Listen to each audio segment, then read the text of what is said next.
When Roman legions crushed the army of Queen Zenobia outside Antioch in 272 CE, her generals expected execution. Rome had long perfected the art of killing defeated rulers. Instead, they witnessed something far more calculated. Zenobia was not immediately slain. Rome understood that death ended a story.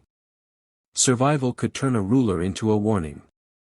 For centuries, Roman power relied not only on conquest, but on spectacle. Defiant monarchs were transformed into living monuments to imperial dominance. For women who wore crowns, defeat meant facing a brutality designed not simply to punish, but to erase dignity itself. Under Roman law, queens possessed no special protection. Roman legal doctrine divided the world into citizens and outsiders. Citizens held rights that shielded them from certain punishments. To flog a Roman citizen was scandalous. To execute one without trial provoked outrage. But foreigners existed beyond these safeguards. The principle known as ius gentium, the law of nations, held that military defeat transformed free people into property. Once a city fell or an army surrendered, its inhabitants became legally enslaved regardless of rank or lineage. A queen held no more legal standing than the lowest soldier in her defeated army. This framework created a terrifying reality. Women who had commanded armies, ruled kingdoms, and negotiated treaties discovered that the moment chains replaced crowns, their former authority vanished completely. Roman law made no exception for gender. None for nobility. The 12 Tables, Rome's earliest legal code dating to the 5th century BCE, established this with brutal clarity. Prisoners taken in war became the property of the Roman state or were distributed among soldiers. Status dissolved instantly at the moment of defeat. Tacitus documented this reality while describing Rome's treatment of defeated British royalty. Roman officials showed no hesitation in violating those who had once commanded armies. Roman military culture, forged through centuries of conquest, regarded captured women as spoils of war.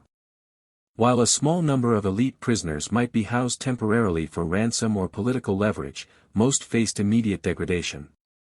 The line between prisoner of war and slave existed only in theory.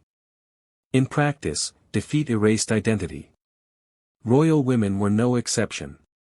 Their humiliation became public performance. Roman triumphs transformed military victory into theatrical spectacle. When the Senate granted a general permission to celebrate a triumph, preparations began for a procession designed to overwhelm the population with proof of Roman supremacy. The route stretched nearly 4 kilometers, from the Field of Mars through the Forum and up the Capitoline Hill. Crowds packed every street. The parade moved deliberately slowly, ensuring no detail escaped notice. Musicians and performers led the procession. Carts followed, bearing painted scenes of conquered cities and distant lands. Exotic animals from foreign territories were paraded in chains. Then came the prisoners. Captured rulers marched at the center. Kings and queens walked in shackles, often still wearing royal garments. The contrast was intentional.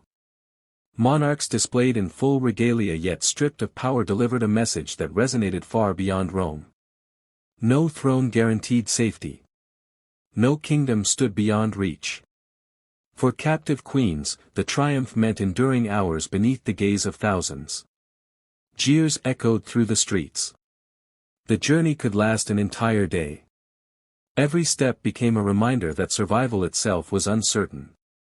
Some would live. Others would not see sunset. Zenobia of Palmyra embodied this spectacle perfectly. She had carved out an empire stretching from Egypt to Anatolia, openly challenging Roman authority in the east. When Emperor Aurelian crushed her forces and captured her while she fled toward Persia, he secured more than a military victory. He captured a symbol. The Historia Augusta describes Zenobia's appearance in Aurelian's triumph of 274 CE. Adorned with jewels that caught the sunlight, she became a glittering display of Rome's dominance over Eastern wealth. But it was her chains that commanded attention. They were not iron shackles meant merely to restrain. Zenobia was bound in massive golden chains, so heavy that guards walked beside her to support their weight. The choice of gold was deliberate. The wealth that once empowered her now enslaved her. Zenobia reportedly maintained composure throughout the ordeal. Despite the crushing weight and hours of public humiliation, she carried herself with dignity. That defiance may have saved her life. Aurelian spared her execution. Instead, she was granted a villa near Rome. Some accounts claim she married a Roman senator. Her daughters entered Roman aristocracy. Mercy, perhaps, or a subtler form of conquest. Zenobia lived as a reminder that even the greatest queens could be absorbed into Roman dependence. Others were not spared. In Britain, the fate of Queen Boudica demonstrated how little protection royal status afforded. When King Prasutagus of the Iceni died in 60 CE, he attempted compromise. His will divided his kingdom between Emperor Nero and his daughters. Roman officials ignored it. The procurator Catus Decianus seized all Iceni lands. When Boudica protested, punishment followed. Tacitus records what happened next with chilling restraint. Boudica was publicly flogged. Her daughters were violated by Roman soldiers. These acts were not random cruelty. They were calculated humiliation, performed openly before their people. The message was unmistakable. Resistance would be answered with degradation. The strategy failed. Boudica raised an army that destroyed Roman strongholds, including Londinium. Tens of thousands were killed. Tacitus preserves a speech in which she declares she fights not as a queen, but as a woman avenging violated bodies. Rome eventually crushed the rebellion. Tacitus claims Boudica poisoned herself to avoid capture.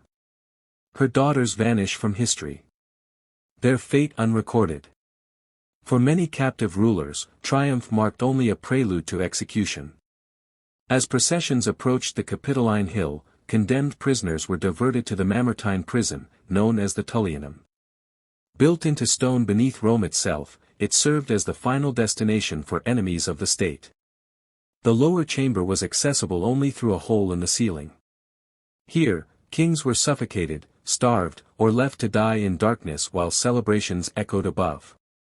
Vercingetorix, leader of the Gallic resistance against Caesar, was imprisoned for 6 years before being paraded in a triumph and executed.